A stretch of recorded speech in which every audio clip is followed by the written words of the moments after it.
Oi, meu nome é Zig Ziglar. Quero dizer a vocês que estou muito animado de estar gravando Em Direção ao Topo, sucesso através do marketing de rede. Vou começar confessando uma coisa. As duas primeiras fitas não foram gravadas diante de profissionais de marketing de rede, mas sim diante de um público muito entusiasmado. O motivo é muito simples. Acredito que essas duas fitas mostram o meu melhor desempenho gravando ao vivo. Muitas vezes você vai ouvir de mim: você tem que ser antes de fazer, e você tem que fazer antes de ter. Acredito que essas duas fitas ajudarão você a ser o tipo de pessoa que vai construir um tremendo negócio em marketing de rede. É claro que vocês não vão sentir o entusiasmo e a energia dos seminários e convenções, mas tenho certeza de que ficarão impressionados com a emoção e a energia que há aqui. As outras 4 fitas desta série foram gravadas diante de profissionais de marketing de rede. Como desenvolver a autoimagem de saúde. Como ir em frente e desenvolver relacionamentos vencedores. Exatamente como se estabelece e atinge essas metas. O que eu quero dizer é que todo o resto foi gravado diante de profissionais de marketing de rede. Deixe-me dizer uma coisa. Estou totalmente convencido de que estas gravações oferecem a vocês o melhor trabalho em matéria de fita. Acredite nas ideias que vou apresentar, porque se você acreditar, tenho certeza de que verei você no topo. Agora vamos nos juntar ao nosso animado público. Eu sempre começo minhas apresentações, não importa se estou falando para 2.000, 200 ou 20.000 pessoas. Sempre começo da mesma maneira. E hoje não vai ser exceção. Eu começo fazendo perguntas. E esta é minha primeira pergunta. Quantos de vocês já me ouviram antes? Levantem as mãos, por favor. Ok, muito bem. Bem, vocês já estão aqui, apesar de ser cedo. Agora, minha segunda pergunta é um pouco complicada. Prestem atenção. Quantos de vocês acreditam, honesta e sinceramente, que existe alguma coisa específica que vocês podem fazer nos próximos 7 dias que pioraria sua vida pessoal, familiar e profissional? Levantem as mãos. Muito bem. Agora, a terceira pergunta é um tanto óbvia. Quantos de vocês acreditam honesta e sinceramente que existe alguma coisa específica que vocês podem fazer nos próximos 7 dias que melhoraria sua vida pessoal, familiar e profissional? Levantem as mãos. Muito bem. Vamos deixar o humor um pouco de lado. Logo vamos trazê-lo de volta, mas agora vamos deixá-lo de lado. Se você foi sincero com o que acabou de dizer, você fez uma declaração profunda. Aqui está o que você disse. Não me importa o que aconteceu no passado. Não me importa onde estou.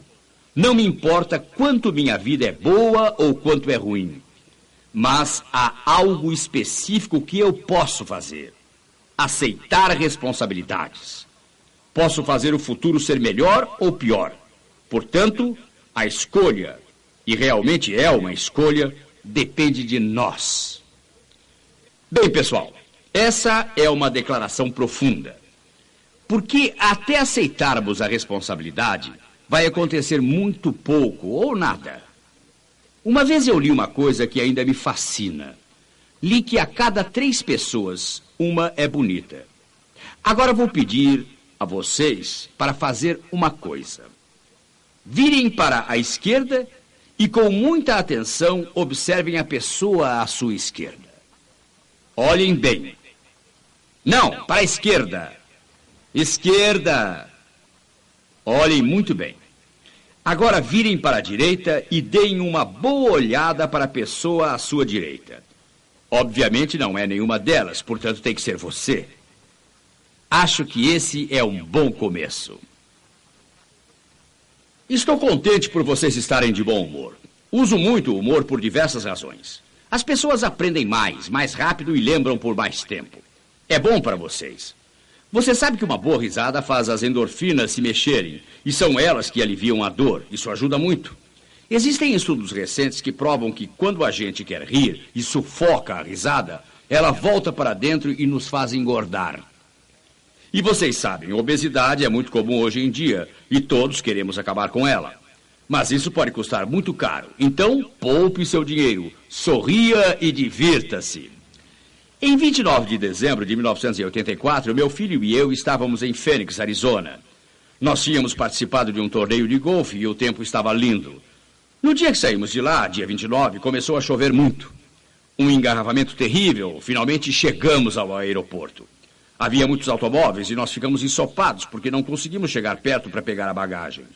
Entramos no aeroporto e havia mais ou menos 11.286 pessoas esperando seus voos.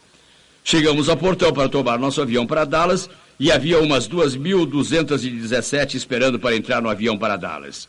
Parecia que todo mundo queria ir para Dallas. Não nasci em Dallas, mas eu cheguei lá o mais rápido possível. Nasci no sul do Alabama. Finalmente estávamos na fila. E eu olhei para a pessoa da linha aérea no portão. Eu estava no fim da fila, mas olhei bem para essa pessoa e vi que era um homem de pele clara. Todos que chegavam até ele descarregavam nele sua raiva. Ele era culpado pelo mau tempo, pelo atraso, pelos problemas com o computador. Ele era culpado de tudo. Enquanto eu o observava, notei que a vermelhidão em seu pescoço começava a aumentar. Quando cheguei até ele, notei que estava muito vermelho. Parecia o diretor do cruzeiro do Titanic. Quero dizer, ele estava vermelho como um pimentão. Parecia que tinha acabado de receber um bocado de propaganda pelo correio com tarifa a cobrar. Ou que alguém havia, obviamente, lambido toda a cobertura de seu sorvete, ou alguma tragédia semelhante lhe havia ocorrido. Cheguei mais perto e, como de costume, fiz isso com muito entusiasmo. Eu disse, como vai? Ele respondeu, comparado com quem? Eu disse, comparado com alguém que está desempregado. Comparado com as pessoas que não têm roupas bonitas para usar, ou um prédio bonito onde trabalhar. Comparado com as pessoas que não têm futuro, que possam planejar ou chamar de futuro. Comparado com as pessoas que vivem nos países sem liberdade para viajar, sem liberdade de expressão, sem liberdade de religião. Eu disse, como vai? Agora estamos falando sobre uma mudança dramática em uma pessoa. Foi dramática, instantânea. O rapaz deu um sorriso tão largo que poderia ter comido uma banana de lado. Eu quero dizer, foi espetacular. Ele disse, estou muito bem e obrigado por me lembrar disso. Deixe-me perguntar uma coisa. Quantos de vocês acreditam que, como resultado desta conversa que durou no máximo 30 segundos, ele instantaneamente se tornou um funcionário mais valioso, mais eficaz, mais produtivo? Levantem as mãos. Está bem. Quantos de vocês acreditam que, se ele mantiver esta atitude, terá uma boa chance de continuar no seu emprego? Levantem as mãos. Quantos acreditam que ele vai progredir no trabalho? Quantos de vocês acreditam que, se fosse casado e com filhos, teria sido um marido e pai melhor ao chegar em casa? Quantos de vocês acreditam nisso? Não existe dúvida, não é? E o fato de ele estar melhor é resultado de sua mudança de atitude. Sua atitude mudou porque suas ideias mudaram. Você vai me ouvir dizer a mesma coisa diversas vezes. Você está onde está e é o que é porque é isso que tem em sua mente. Você pode mudar o que é e onde está, mudando o que tem na sua mente. Já que você pode escolher o que pensar, você pode mudar sua atitude. Quando você escolhe sua atitude, escolhe seu desempenho. Quando o desempenho é melhor, é mais bem recompensado. Será que isso tudo se soma? E eu vou dizer mais uma coisa a você. Você vai retirar o último depósito de sua mente. Amanhã falará mais sobre o dia de hoje do que nas próximas 3 ou 6 semanas juntas. Por quê? Porque outras coisas virão à sua mente. Agora, como essas ideias são importantes e nós podemos escolhê-las, não faz sentido ter ideias boas em sua cabeça todos os dias? Tudo é uma questão de escolha. Durante 24 anos, eu pesei bem mais de 100 quilos, porque eu quis. A razão de eu dizer que foi por escolha é simples, porque nunca comi alguma coisa por acidente. Quando se escolhe comer muito, decide-se ser gordo. É realmente simples. E da mesma forma, escolhemos as ideias que colocamos na mente. Escolhemos nossa atitude. Agora eu quero dizer uma coisa sobre a qual tenho 100% de certeza. Você nasceu para ser um vencedor. Mas para ser esse vencedor, você precisa planejar vencer. Você precisa se preparar para vencer. E só então você pode realmente esperar vencer. Bob Knight, o treinador da Universidade de Indiana, diz com muita eloquência: a vontade de vencer não é nada sem a vontade de se preparar para vencer. Todos queremos vencer, mas quem está disposto a se preparar para vencer? É sobre isso que vamos falar hoje. Vou dizer outra coisa agora. Acho que todos vocês hoje têm certeza que eu estraguei a transparência. Quantos concordam com o que eu disse? Vocês honestamente acreditam que ela está estragada? Bem, na verdade ela não está. Estava só um pouco fora de foco. Não melhorou muito agora, pessoal? Quando a gente acerta o foco, as coisas acontecem. Pontos principais. O primeiro ponto principal aqui é: você é o que é e está onde está porque é isso que tem em sua mente. Você pode mudar isso mudando o que tem na mente. Segundo ponto principal. Se quisermos que as coisas aconteçam em nossa vida, temos que focalizá-las corretamente. Quantos de vocês acreditam que são pelo menos razoavelmente honestos? Levantem as mãos. Vejo que todos levantaram. Quantos de vocês, no dia antes de entrar em férias, conseguem fazer o que normalmente leva 2, 3, 4 e até 5 dias para fazer? Levantem as mãos. Muito bem. Agora vou dizer por que isso acontece. Porque você está totalmente focalizado. Em geral, você faz uma lista. Tenho que fazer isto, isso e isso. Você está priorizando as coisas. Você focaliza o que precisa fazer e assume o compromisso de fazer. Você está muito entusiasmado com as férias, então você aceita a responsabilidade de fazer a sua parte para não sobrecarregar os outros enquanto estiver fora. Você se torna um membro da equipe. Pense no que acabei de dizer. O que eu disse é muito simples. É algo que pode ser feito todos os dias. Pense nisso. Puxa, Ziegler, se eu fosse assim todos os dias, isso me mataria. É isso mesmo. Vou contar a vocês o lado positivo disso. O lado realmente positivo é que você conseguiria fazer tanto que uma de duas coisas iria acontecer. Você subiria muito mais rápido ou você faria tudo o que deve fazer em muito menos tempo e teria muito mais tempo para seu estudo e crescimento pessoal. Isso daria mais tempo para curtir sua família e também para fazer outras coisas. Quero enfatizar outro ponto agora que é muito simples. Não estou falando e não vou falar de autorrealização. Vou falar de crescimento pessoal. Existe uma diferença enorme. Autorrealização pessoal é aquilo de que vocês ouvem falar toda hora. É narcisismo. Eu estou falando sobre o halterofilista, que não faz outra coisa exceto levantar peso e gasta mais ou menos 78% do seu tempo em frente ao espelho, admirando seu corpo magnífico. Estou falando do estudante que não faz nada, o estudante eterno que tem sempre o seguinte pensamento: se eu for convidado para um show de TV e eles me fizerem essas perguntas bobas, terei satisfação em responder. É para glorificação pessoal. É o mar morto. Acaba aí mesmo. Crescimento pessoal é uma coisa totalmente diferente. É o atleta que está treinando para contribuir para a equipe. Ao fazer isso, ele cresce. São os pais que estudam, ouvem e aprendem e observam os procedimentos e as técnicas sobre como se tornarem pais mais amorosos, eficientes e cuidadosos. Crescimento pessoal significa o vendedor, ou o médico, ou o advogado, ou o consultor financeiro, ou qualquer um que continua crescendo e estudando para realizar as coisas que farão diferença, não só em suas próprias vidas, mas também para a sociedade. Temos uma filosofia na qual baseamos o crescimento do nosso negócio, e ela diz: você pode ter tudo o que quer na vida, se você simplesmente ajudar um número suficiente de pessoas a conseguir o que querem. Vejam, isto é uma filosofia, não uma tática. Se você acha que pode fazer qualquer coisa para alguém e depois esperar que os outros façam algo para você, isso é manipulação. Isso é muito desagradável. Isso não vai funcionar.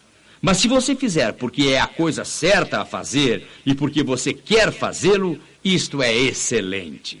Sam Walton expressou isso da seguinte maneira: eu descobri muito depressa, isto foi o que ele disse na revista Fortune, descobri muito depressa que se eu enriquecesse os outros, também ficaria rico. É isso mesmo que aconteceu na vida dele. Você pode ter tudo na vida se você ajudar um número suficiente de pessoas a conseguir o que querem. Mas quero enfatizar um fato. Quando falo sobre essas coisas, estou falando de sucesso total, completo. Vou dizer mais umas coisas que são desafios. Primeiro, onde você senta determina onde você está, ou tem uma influência sobre onde você está. Mas onde você está determina onde você senta. Onde quer chegar? Não importa. Você pode ser o apontador, o contador, o gerente de marketing ou o presidente de uma empresa. Você vê tudo nessa empresa com base no cargo que ocupa. O lugar que você ocupa nessa empresa terá influência sobre como você percebe as coisas que acontecem na empresa. Mas a sua posição, na verdade estou falando dos seus valores. A sua posição é o fator determinante do seu lugar, de como você vai crescer na empresa. Vou passar bastante tempo hoje mostrando exemplos e dados para, na minha opinião, satisfazer sua convicção sobre os bons. Quando digo bons, obviamente estou falando das pessoas que realmente vencem. Mortimer Tinneberg escreveu um livro. O título é Bigamia Empresarial. E nesse livro, ele diz que entrevistou 100 presidentes de empresas que fazem parte das 500 da revista Fortune. E a pergunta que fez a cada um foi: como se faz para chegar ao topo e permanecer lá? Aqui a chave é e permanecer lá. O consenso foi muito claro. Você desenvolve sua carreira com honestidade, caráter e integridade, e então todos incluíram a palavra motivação. E então somaram tudo e disseram: qualquer um que acredita que pode chegar ao topo e permanecer lá sem ser honesto é bobo. Isso é muito forte.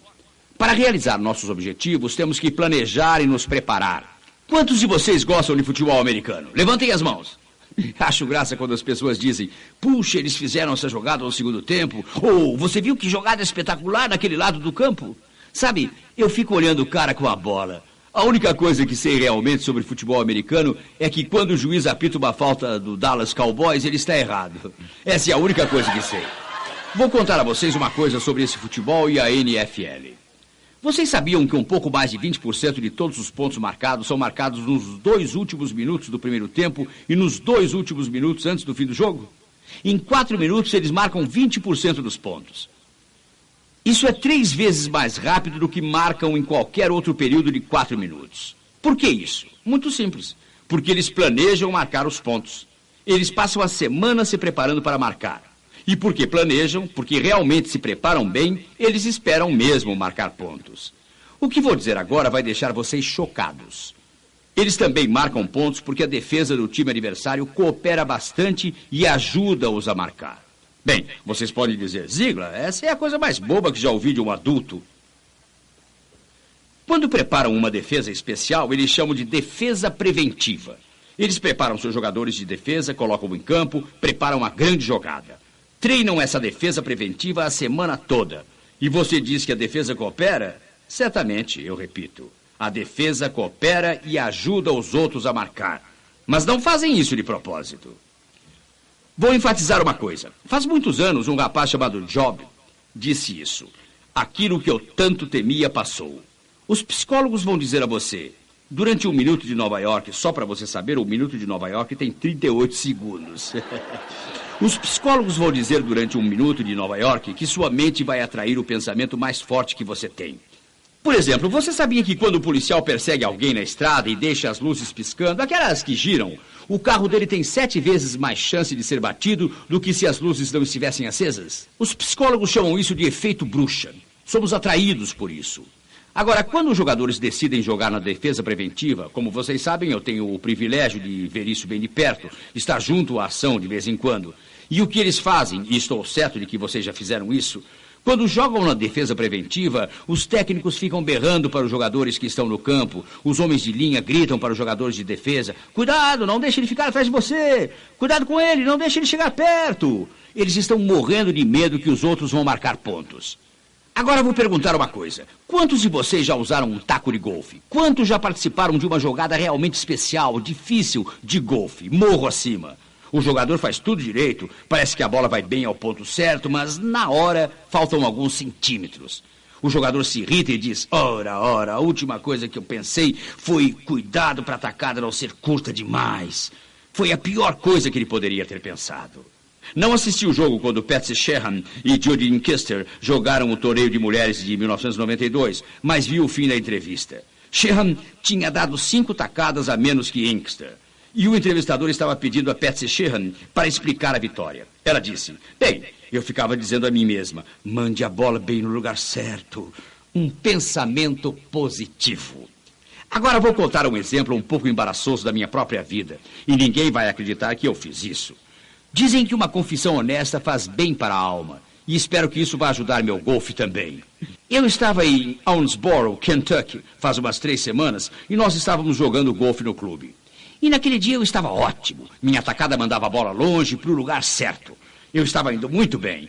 Quando chegamos ao 7º buraco, não sei o que aconteceu. Minha jogada foi horrível. Subiu lá para o alto e acabou caindo no jardim do vizinho. Em minha jogada seguinte eu pensei, e ainda não acredito que foi isso que eu pensei. Eu pensei, posso garantir que nunca vou conseguir jogar como da última vez. Bem, o que vocês acham que eu imaginei naquela hora? Como foi minha visão naquela hora? Já entenderam? Com certeza. E eu não consegui fazer a bola chegar onde eu queria, como antes. Ela ficou 1 metro adiante do meu alvo. E o que estou dizendo agora? Estou dizendo que a gente colhe o que planta. Vocês ouviram? A gente colhe aquilo que planta. Você planta aquilo que quer colher. Quantos de vocês lembram da tragédia em São Francisco há uns 10 anos atrás, quando os San Francisco 49ers ganharam dos Dallas Cowboys na partida de desempate? Vocês se lembram dessa tragédia? Existem alguns que ainda acham que isso não foi uma tragédia, mas foi. Vou contar o que aconteceu. Eles tinham nos dado uma surra. Eles tinham literalmente acabado conosco durante o torneio, 39-6. E o jogo não foi o jogo, foi uma matança. Depois que o Dwight Clark pegou aquela magnífica bola, vocês se lembram? Ele pulou 28 pés no ar no final do jogo e pegou a bola nos últimos 2 minutos. Insisto em dizer, ele pegou aquele passe que era certo. No dia seguinte, em Dallas, Tex Sherman, que era o presidente dos Cowboys na época, estava conversando com um jornalista e ele perguntou, Tex, o que aconteceu? Tex não somente explicou a derrota, mas ele deu uma lição de vida com sua resposta. Os Dallas Cowboys chegaram lá determinados a não perder o jogo. Os San Francisco 49ers chegaram lá determinados a ganhar o jogo. Pessoal, vocês vão aprender o que é vencer, porque nasceram para vencer. Mas para serem os vencedores, eu lhes digo que terão que planejar vencer. Você precisa se preparar para vencer. E só então, só aí é que pode realmente esperar vencer. Por que acha que é um vencedor? É muito simples. Você foi criado para realizar. Você foi criado para ser um sucesso. Você tem a semente da grandeza. Mas, Zig, espere, preciso lhe contar sobre o meu passado. Vou dizer a você o que o Dr. Tony Campolo diz sobre o seu passado. Ele diz que o seu passado é importante porque levou você até onde você está. Mas, embora muito importante, o seu passado não é tão importante quanto o seu futuro. A maneira de você ver o seu futuro determina seu modo de pensar hoje. Suas ideias hoje determinam o seu desempenho de hoje e o seu desempenho de hoje tem influência direta sobre o seu futuro. Quantos de vocês sabem que isso é verdade? Está bem.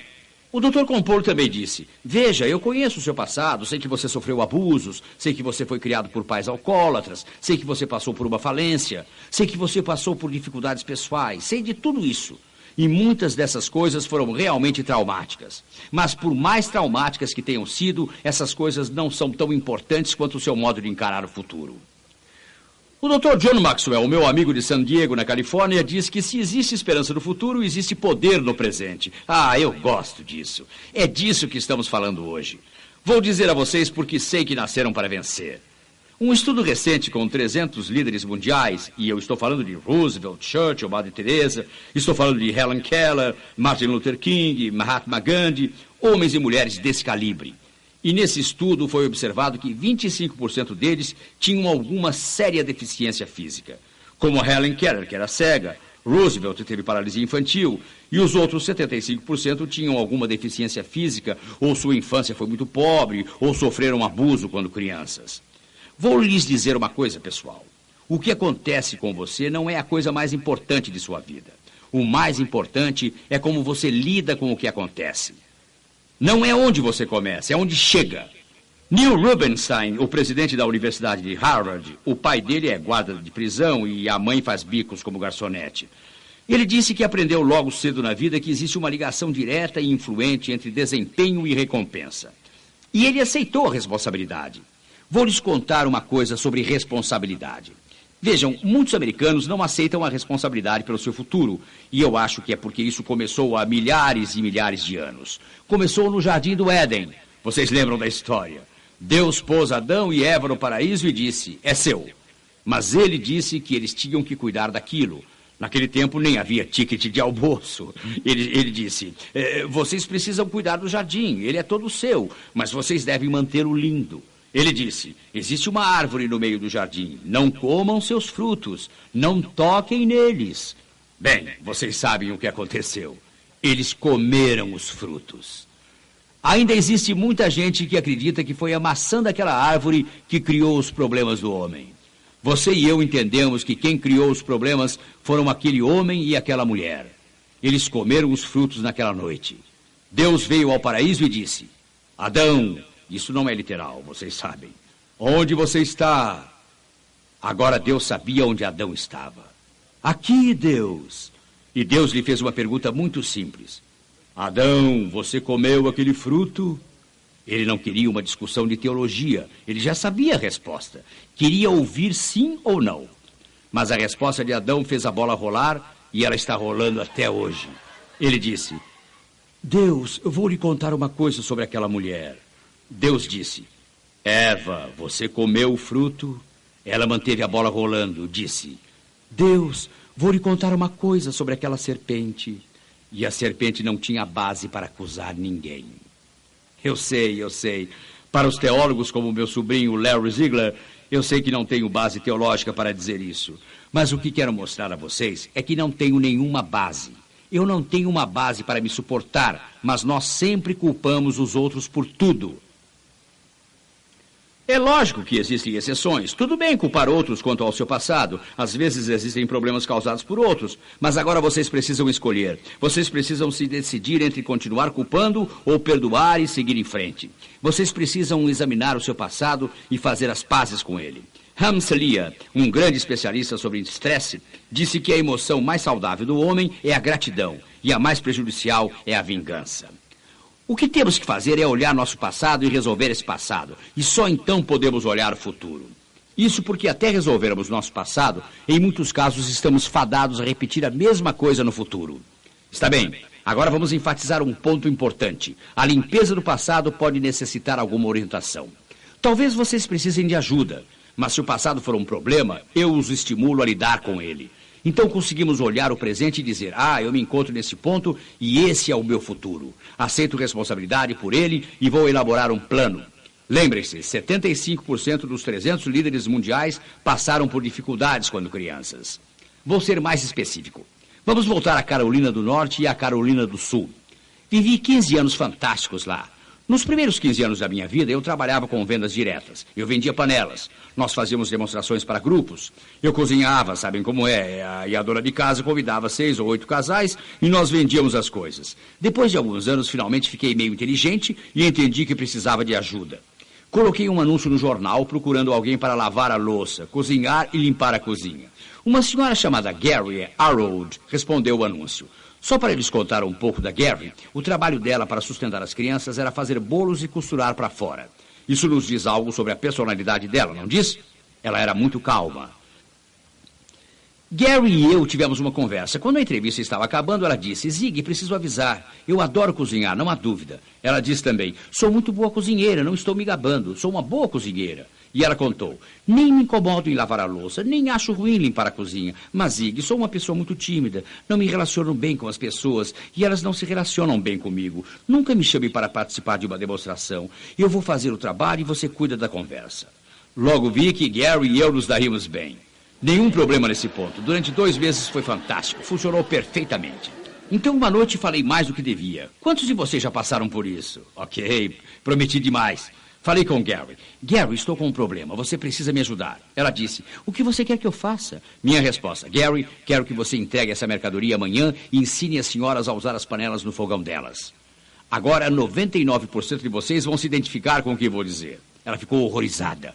Imediatamente, e até dava para ver isso, ela começou a tremer. Ela disse, eu não vou conseguir. Minha resposta, você não vai conseguir o quê, Gary? Ela disse, eu não vou conseguir entregar as panelas e ensinar as senhoras a usá-las. E eu disse, Gary, todas as noites dos últimos 2 meses, você mostrou à dona de casa exatamente como usar as panelas no fogão dela. Ela disse, sim, Zig, mas você está sempre aqui. Eu sei que se errar, você me ajuda. Eu respondi, Gary, você não vai ter nenhum problema. Na verdade, eu não consegui convencer Gary. Finalmente ela disse, Está bem, mas eu não vou conseguir dormir essa noite. Eu vou estar um lixo quando chegar aqui amanhã. Vai ser uma experiência horrível para mim, mas não quero que cortem o meu pescoço. Você se meteu em encrenca, então eu vou ajudar. Eu me lembro muito bem da última coisa que ela fez quando saiu do carro naquela noite. Ela me lembrou a minha mãe. Ela me apontou o dedo e disse: Zig, eu vou tirar você dessa. Mas já estou avisando que se isso acontecer de novo, será o seu pescoço, não o meu, a ser cortado. Eu vou ficar numa pior até amanhã à noite, quando isso acabar. Na noite seguinte, recebi um dos 10 telefonemas mais entusiasmados da minha vida. Gary estava como que em transe. Você não vai acreditar que dia eu tive hoje. Quando cheguei na casa da primeira família, me ofereceram café e bolo. Eles foram muito gentis e me disseram quão profissional eu era. E imagine, Zig, disseram até que tenho boa personalidade. Você consegue acreditar nisso? Até me convidaram a voltar com minhas filhas e disseram: nessa ocasião, Gary, nós é que vamos cozinhar. Você não precisa fazer nem isso. E ela me contou ainda: 3 das 6 pessoas prepararam café e bolo e todos disseram quão profissional e eficiente eu era. E Gary me disse: Zig, adorei cada minuto. Pode deixar que eu farei isso de novo sempre que você precisar. Pessoal, não foi no mesmo dia, naquele mês ou naquele ano, mas pouco menos de 5 anos mais tarde, Gary Arrowwood se tornou a vice-presidente responsável pelo treinamento em vendas de uma enorme empresa de cosméticos. Hoje, ela e o marido, Bob Albertine, moram em San Rafael, na Califórnia, e fabricam cosméticos para diversas empresas. Bem, pessoal, vamos enfatizar um ponto. Durante toda a sua vida, Gary se considerava de modo negativo. Não tenho boa personalidade, não me relaciono com pessoas, sou tímida. O estudo da US Air de março de 1990 informou que as pessoas se auto-ensinam. Certamente é uma indicação de como será o seu desempenho. Isso me afetou de maneira dramática. Prometo que vocês estarão conversando consigo mesmo antes de ir dormir hoje à noite. Aliás, o Dr. Joyce Brothers diz: as pessoas que conversam consigo mesmas têm uma inteligência acima da média. Então vamos lá, pessoal. Agora, e aí vem uma opinião pessoal minha. Acho que está certo a gente responder. Mas se de repente notarem que estão dizendo: acho que vocês foram um pouco longe demais, não é? Sabem do que estou totalmente convencido? Acredito que hoje, nesse público, existem literalmente dezenas de Gary Arrowwood que simplesmente não estão inspiradas, não estão motivadas. A motivação é a faísca que acende um imenso fogo de conhecimento. Independentemente de quanto vocês souberem, a menos que coloquem isso em ação, nada irá acontecer. Um dos motivos para eu recomendar às pessoas que façam anotações durante esses seminários é o seguinte: no mês passado, o pessoal da Universidade de Harvard fez uma pesquisa e eles disseram que as pessoas que aproveitam mais o seminário são as que, primeiro, chegam com grandes esperanças, segundo, anotam o que ouvem e, terceiro, fazem uma reunião sobre o assunto depois do seminário. A reunião de vendas de hoje pode ser com o seu marido ou esposa, com alguém da empresa ou até com um amigo. Durante a conversa, elas dizem: veja minhas anotações, o que acham disso? O que entendeu daquilo? Recomendamos a vocês tomarem nota, amigos, porque na vida perdemos muitas coisas. Saibam que a repetição é a mãe do aprendizado. Isso a torna o pai da ação, isto é, o arquiteto da realização. Vou lhes dizer por que a repetição é tão importante. Quantos de vocês usam um relógio de pulso? Levantem as mãos. Agora não olhem para ele. Quantos de vocês estão com o mesmo relógio há 1 ano ou mais? Levantem as mãos. Vocês sabiam que o americano médio olha para seu relógio de pulso mais de 200 vezes por dia? Quando me contaram isso, achei que era a coisa mais boba que eu já tinha ouvido em minha vida. Bem, se alguém olha para o relógio de pulso mais de 200 vezes, isso representa os últimos 10 minutos antes do almoço e os últimos 10 minutos antes de sair do trabalho. Mas se eu olhasse para meu relógio 200 vezes por dia, estaria apenas olhando para o meu pulso. Que loucura!